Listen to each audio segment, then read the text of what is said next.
Thanks. Ooh, it's a lot of people. Hi. My name's Niall. I'm from a startup based here in London called Koalaa, and our aim at Koalaa is really to create access to upper limb prosthetics all around the world to those who need it. I'm going to talk today a little bit about how we've taken our particular assistive technology innovation and our journey so far. We're very much still on that journey to scaling that in the places that need it most, which turns out is pretty much every country in the world. So we're being ambitious. I'll talk about the innovation a little bit, but then I'll move on quite quickly off of it. But the problem really with upper limb prosthetics is that fundamentally they haven't really changed in design since, honestly, World War II. It's a rigid socket. You need a physical clinic to be able to fit them. You need fully trained prosthetists and clinicians to be able to deliver that service. Now, in places, most places around the world, they don't have enough healthcare resource to be able to provide that. And that's what we were trying to address when we were looking at, what can we do about this? So we have a soft socket, and the platform around that is a service that we want to get out to as many places around the world as possible. The soft prosthetic basically can be fitted really, really quickly. You don't need fully trained clinicians. And as assistive technology, it's something that we can offer in a decentralized setting. So it really lends itself to places with low resource healthcare facilities. Why do we want to do that? Well, we think we've got something really useful here, and there's a huge need for it. And really, we just want to empower people to be able to do the things that they love. So talking about upper limb prosthetics for people with either amputation or born with a limb difference. So we started in the UK, like I said, we're based here in London, but we quickly realized that because of the need that exists in a lot of other parts of the world relative to where we're based, we thought we would explore it and see if what we had was something that we could offer them. We quickly realized that there were a lot of barriers to access, and we just asked the question, if we've got something that can kind of break down those barriers, maybe we should start exploring that and talking to the people that are trying to do this already. So how do we do that? Well, it's really, really easy for us to dream big and think, okay, we've got something amazing here, we think. Let's try and scale this up really quickly. And that was quickly shut down. And actually what we have to do is start really, really small and get it right in different contexts other than our own where we designed it. And so that's what we tried to do. I'm going to talk about a specific project, but Koalaa is working in many different regions at the moment, from Sri Lanka, Syria, Ukraine most recently, but also the USA and Europe. So we really think this is useful everywhere. But today I'm going to talk about Sierra Leone. I know there's a couple of Sierra Leoneans here, but we've been working there for about 2 years. And over the last, sorry, I had a picture, but it doesn't, it had a group of people, and it was the culmination of the last 2 years of getting all the stakeholders ready together in Sierra Leone to be able to deliver a first version of our upper limb prosthetic service. So I'll describe how we did that as a startup that really knows nothing apart from having an innovation that they think might be useful. We started with the network. It's a word that's floated around quite often, but the ability to be able to create or access existing networks for people that are already doing things in this space. So for us, we were looking at people that were working the prosthetics and orthotics space. Is really hard when you're a new organization and you've got this innovation. Who do you talk to? Where do you go? So for Sierra Leone, we just tried to find 1 or 2 people that were potentially working already in the prosthetic space, or even just healthcare, maybe NGOs or charities.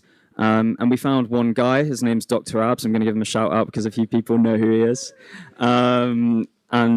He's a big name in Sierra Leone in the disability community. He's an advocate, but he just has the most incredible network, and for good reason. So we found somebody. The point is not Dr. Abs. The point is that we found somebody that was able to just give us that next person, because we wanted to explore users, clinicians, NGOs, Ministry of Health. We need to be talking to all these people and saying to them, is this something, as in our innovation, is this something that would be useful? So that's what we started with, and we got a group of people, we got a bit of a network going, but there's only so much you can do from behind your laptop screen. And you really, like Tiggy was saying earlier, you just have to get out there. And you have to take your assistive technology or whatever it is that you're working on and just start showing it to people and just start asking questions, because you just will not know until you go to the local context. So for Sierra Leone, we got out there and we started fitting some users with our prosthetics. We always start with the users, but obviously the users, clinicians, policymakers, everybody's needs to be in the picture. But with the users, they're at the center of everything we do at Koalaa. So in Sierra Leone, we started with a pilot study. We fitted them with what we thought was an amazing, innovative, soft, comfortable prosthetic with these cool things that you can do stuff with on the end. And people said, yeah, I agree with you. It's comfortable. It's lightweight. I can do some stuff with it. That's really cool.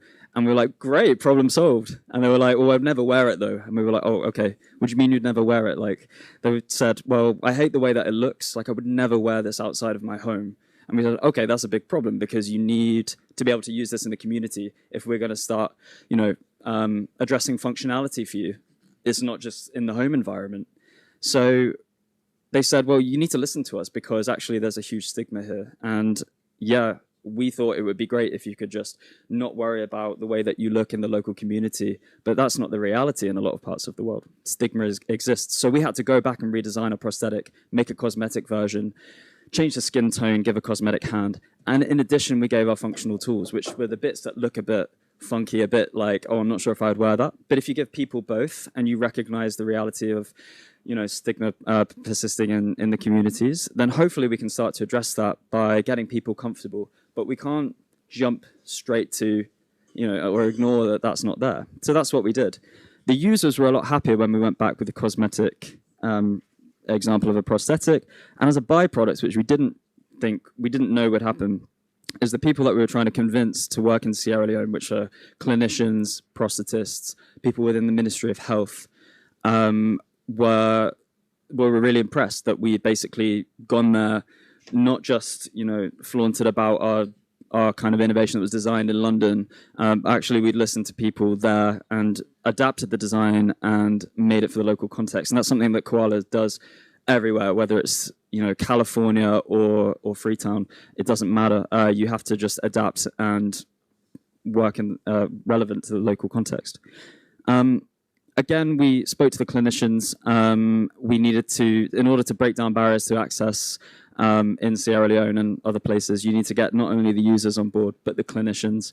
And through that, with those two, you can basically start getting what a small service might look like for your assistive technology, building on what's already there, talking to the Ministry of Health as well, because now you have some success stories. And that's kind of where we are now. We've got a small-scale service in lots of different places, building off of a pilot. But really the question is, where's next? And I think now for us, it is the time to move on from the small-scale pilots and testing out parts of the service and scaling up. So scaling up is a really, really big question, obviously a common theme of a lot of the things that we all talk about in this room. But for a young organization like us, it's a bit it was a big question. We've got this we think we've got something useful. We've tested it. We've got all the people on board in the place that we're trying to deliver this service, but we've only done it for a few people, right? So how do we actually just go from that to delivering this to the thousands of people and the complete unmet need for us, for upper limb prosthetics, but I think it's applicable to all assistive technology. That's something we're trying to figure out right now.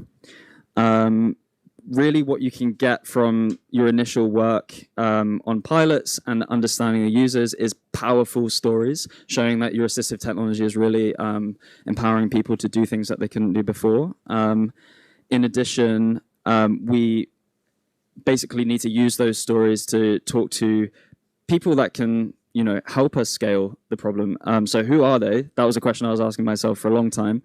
I think it's a blend of people. So for an organization like us, we're a company. So we're a for-profit company, but we're working in this setting all over the world, like I said. So going from this small scale to scaling up means that we need help to build infrastructure and help what's already going on in terms of healthcare resource, build capacity within in those countries. And if we can get help to build that, and the way that we sell that to the NGOs or the ministries of health is that if we can create a success story with upper limb prosthetics, then maybe you can do it with other types of assistive technology. But we're ready to go now, because I appreciate when I'm talking to people that you have hundreds of types of AT to get out.